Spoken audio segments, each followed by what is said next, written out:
wala raw silang alam kung saang mga aktibidad ang pinaglaanan ng confidential funds. Basta-basta lang raw nila sinunod ang utos sa kanila ng ating Vice Presidente.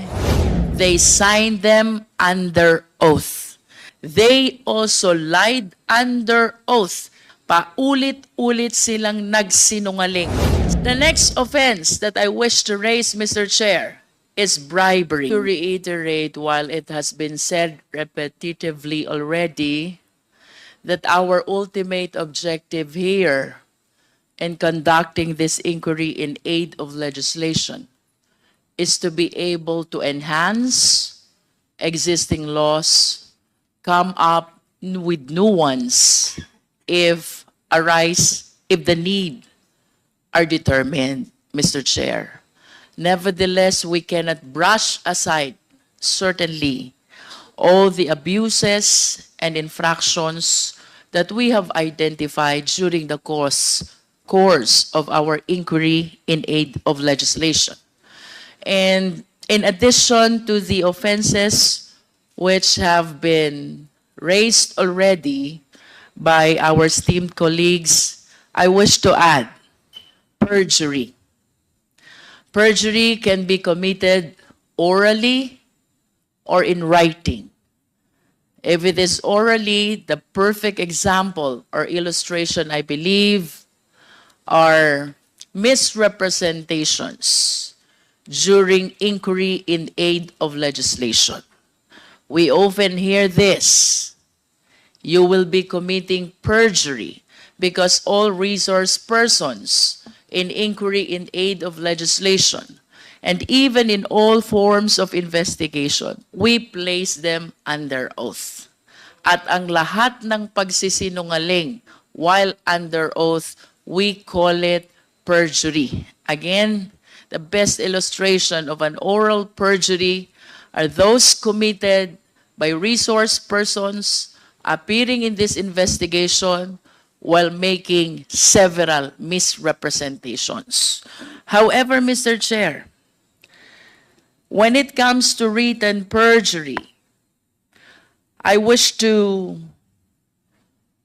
break down the elements of this offense so we can better illustrate how this is determined. And talking about elements, Mr. Chair, as we can see from the screen, there must be a sworn statement. It must be made under oath. The statement contains deliberate assertion of falsehood, and the false declaration is with regard to material fact. Mr. Chair, in the course of our investigation, the special disbursing officers, sina Ginoong Edward Fajarda at Ginang Gina Acosta, have plainly asserted na wala raw silang alam kung saang mga aktibidad ang pinaglaanan ng confidential funds.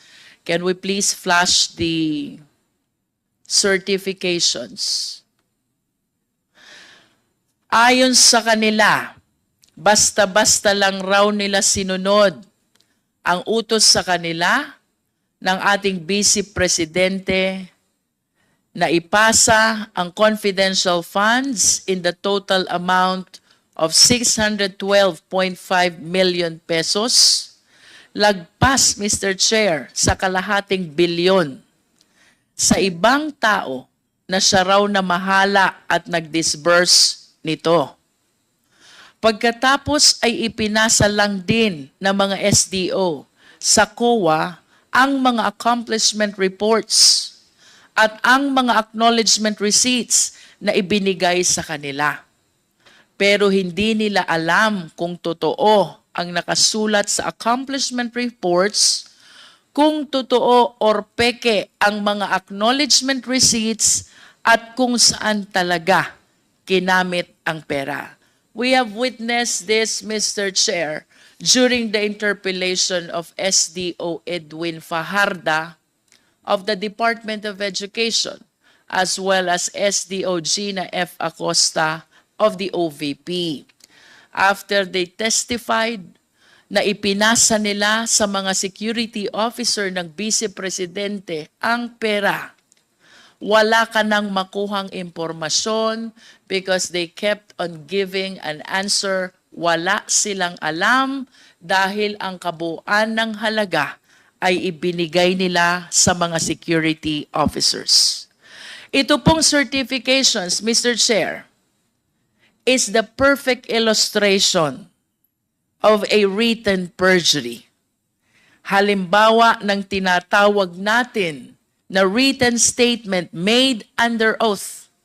It is a basic principle that even first-year law students know that a statement made before a notary public, notario publico, is a statement made under the risk of perjury.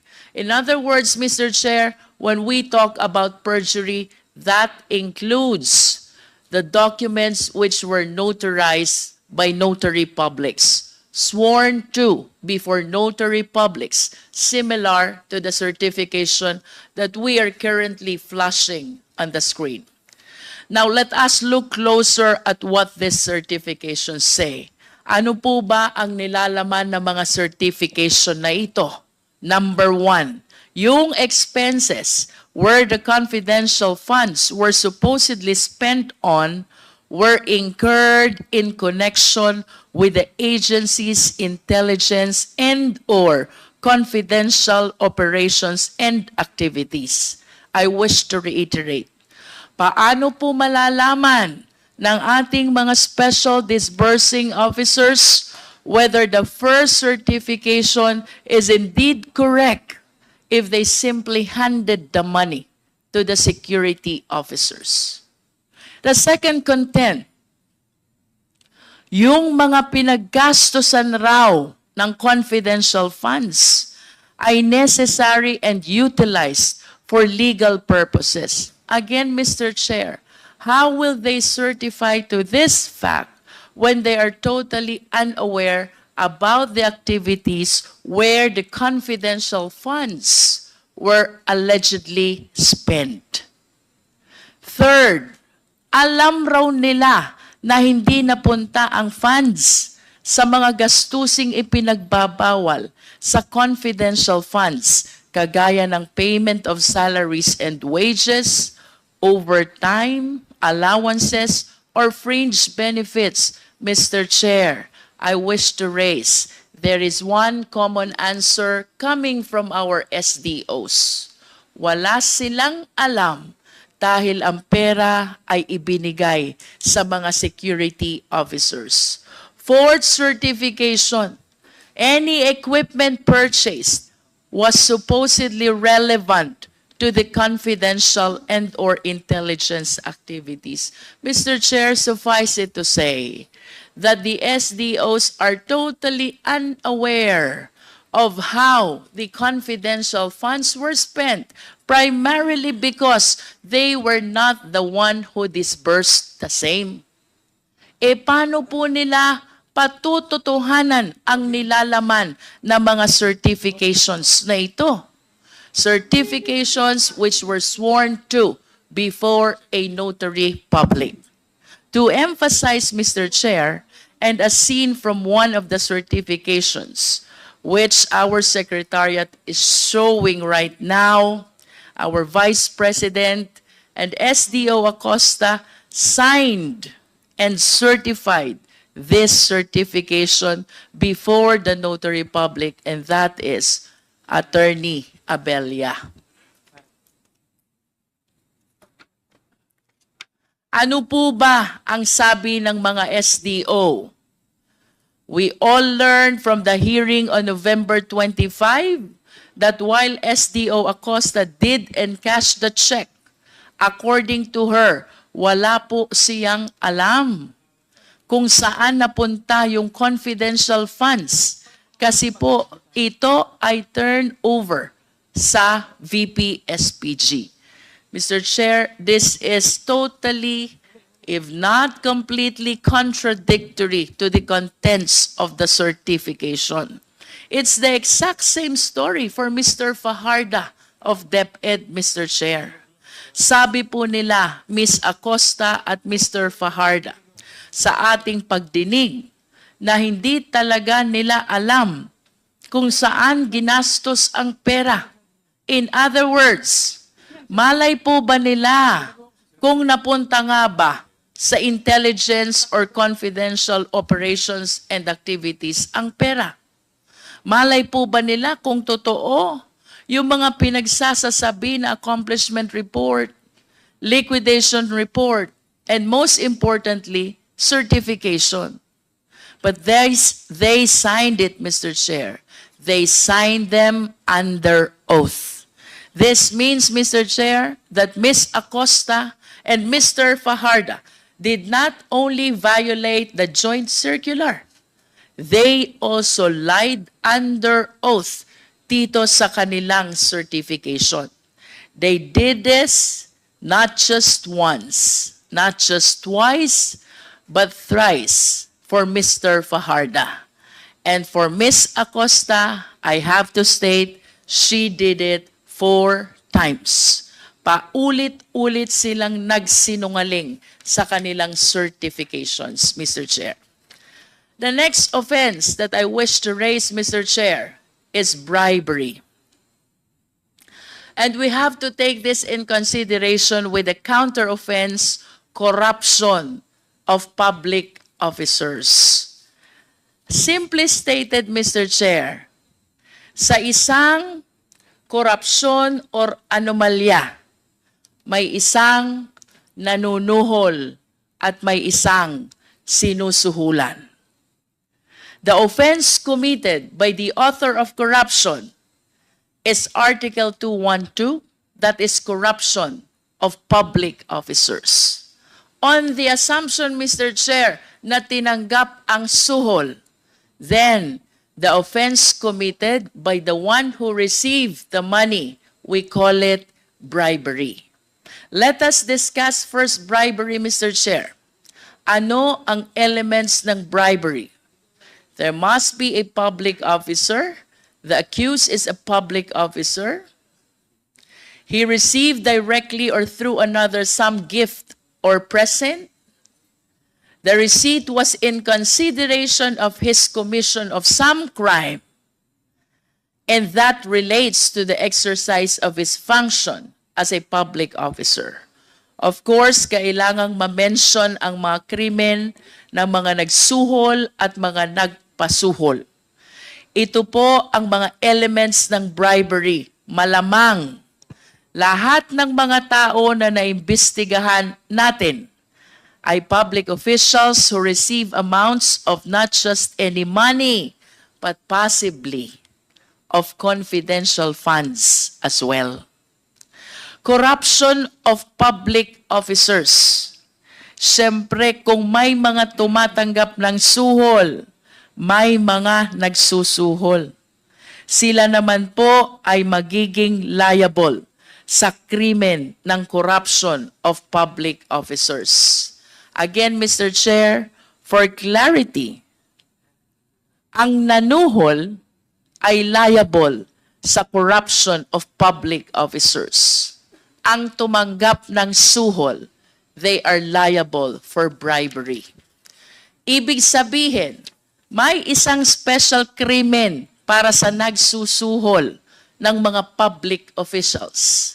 Tingnan po natin, parehas lamang ang penalty na ini-impose sa mga nagsusuhol at sinusuhulan as provided under Article 212. Except, of course, disqualification and suspension, because these two penalties apparently apply only to public officials. Kaya naman, ang bribery at corruption of public officers ay ang pagbibigay ng pera, regalo, o kahit anumang advantage or favor sa pamamagitan ng pag-abuso ng kanyang posisyon sa gobyerno. Kindly flash the next screen. Let's all recall what we discovered from the committee investigations. May mga empleyado sa DepEd na tumanggap ng white envelopes in the same period within the confidential funds for DepEd were released. Hindi po ba kahina-hinala yan? And you can see from the screen, OVP executive admits, inamin, handing cash envelopes to DepEd officials. Next slide, please. We may recall, it was former USEC Gloria Mercado who first revealed to us that she received 9 envelopes with 25,000 in a span of 9 months. Ito'y ibinigay ni Sunshine Fajarda, ang mga envelopes kay USEC Mercado, at sinabi na galing ito sa Vice Presidente Sara Duterte. Malinaw na ang ganitong pagkakataon ay hindi normal. Hindi normal na ang boss ay nagbibigay bigla ng sobre na may 25,000 each for 9 months to her very own head of procurement.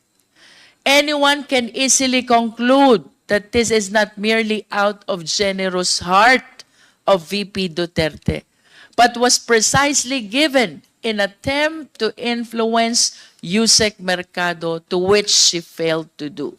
And we may recall, Mr. Chair, during our interpellation with USEC Gloria Mercado, she admitted believing that those envelopes were given to her to influence her decision as Hope. Next slide, please. It was not a surprise when former Chairman Resty Osayas, this is our second DepEd official, he is the chairman of DepEd Bids and Awards Committee. He admitted, siya rin ay nakatanggap ng sobre na may laman na pera. Again, another key official in the procurement process of the DepEd. And yet again, another act of corruption plaguing in the DepEd. Yung nauna, Mr. Chair, USEC Mercado, she was the hope of DepEd. And this time, we have Chairman Resty Osayas, Chairman of DepEd Bids and Awards Committee. Both admitted having received envelopes with money inside. Next slide, please. Of course, sino pong makakalimot sa ating Chief Accountant ng DepEd, Ms. Runa Catalan. Like former USEC Mercado, like Mr. Osayas, Ma'am Catalan received the same number of envelopes containing the same amount of money in the same period of February to September 2023. Again, another key official in the DepEd who necessarily deals with the public funds of the DepEd was blinded by an alleged gift from VP Duterte.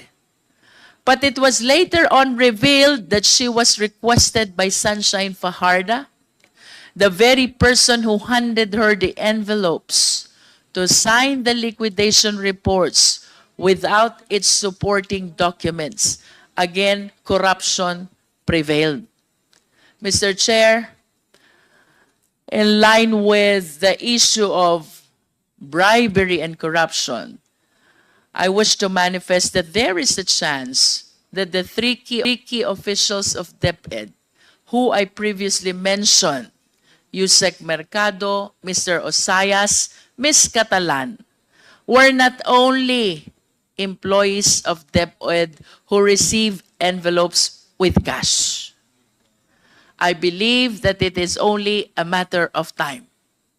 And I hope that light be shed on this alarming revelation. Tayo po'y naniniwala na hindi lamang ang 3 opisyales na ito ang tumanggap ng envelope na may lamang pera mula sa ating Vice Presidente. Ultimately, Mr. Chair, is the crime of plunder. Isa pa sa ating nakitaan na maaring ikaso mula sa ating mga nadinig sa ating komite, rito ay ang violation ng plunder sa ilalim ng Republic Act 7080 as amended. Ang basis po natin ay lahat ng mga nakalap na impormasyon patungkol sa paggasta di umano ng OVP at ng Department of Education ng confidential funds sa ilalim ng pamumuno ng ating Vice Presidente. Mapapansin po natin na wala pong naipakita na ebidensya kung saan totoong napunta talaga ito. Pinatutunayan lang ng mga opisinang ito sa pamamagitan ng acknowledgement receipts na atin namang napansin ng napakaraming anomalya. Pareho ang sulat, pareho ang pirma, pareho ang tinta ng ballpen. Ang impossibility na ito ay na-disburse ayon sa dami ng resibo sa iisang araw lamang. At isama na din po natin ang mga nadiskubre nating pangalang Mary Grace Piatos at Kokoy Villamin na napatunayan na wala sa database ng Philippine Statistics Authority. Ang isang konklusyon na aming nakikita sa mga ito ay hindi tunay, pineke lamang ang mga ito upang maipamukha lamang na ginasta ito para sa surveillance activities upang magamit ang pondong ito sa ibang kagamitan o pansariling interes. Ano nga ba ang plunder, Mr. Chair? Sa ilalim po ng Section 2 ng ating Anti-Plunder Act, nakasaad dito, any public officer who by himself or in connivance with members of his family, relatives by affinity or consanguinity, business associates, subordinates, or other persons amasses, accumulates, or acquires ill-gotten wealth through a combination or series of overt or criminal acts in the aggregate amount or total value of at least 50 million pesos. Nakasaad din rito na ang penalty ng paglabag ay reklusyon perpetua na may katumbas na 20 years and 1 day hanggang 40 years. I wish to add, Mr. Chair, na ito pong kasong ito, considering the penalty of reclusion perpetua is non-payable. Kalakip din po ng penalty na ito ang perpetual absolute disqualification, which includes deprivation of such person from holding public office and employment kahit pa manalo sa eleksyon. Kaya naman, Mr. Chair, ang plunder sa madaling salita ay ang pagnanakaw ng pera mula sa kaban ng bayan na may halaga na higit sa 50 million pesos sa pamamagitan ng paggawa ng ibang krimen. Next slide, please. Kung makikita po natin sa ating screen, mayroong total na 7 umaabot sa 612,500,000 pesos. Ang 4 na tseke ay mula sa OVP, umabot ng 500 million pesos, at ang 3 pang tseke ay mula sa DepEd na nagkakahalaga naman ng 112,500,000 pesos. Mr. Chair, ang nabanggit na halaga, 612,500,000 pesos. Lagpas sa 50 million pesos na required para sa kasong plunder. Ang mga checking ito ay lahat nakapangalan kay Ms. Gina Acosta bilang Special Disbursing Officer ng DepEd. Inamin niya sa atin na imbis na i-disburse niya ito as confidential expenses, ay sinunod ang utos ng Vice President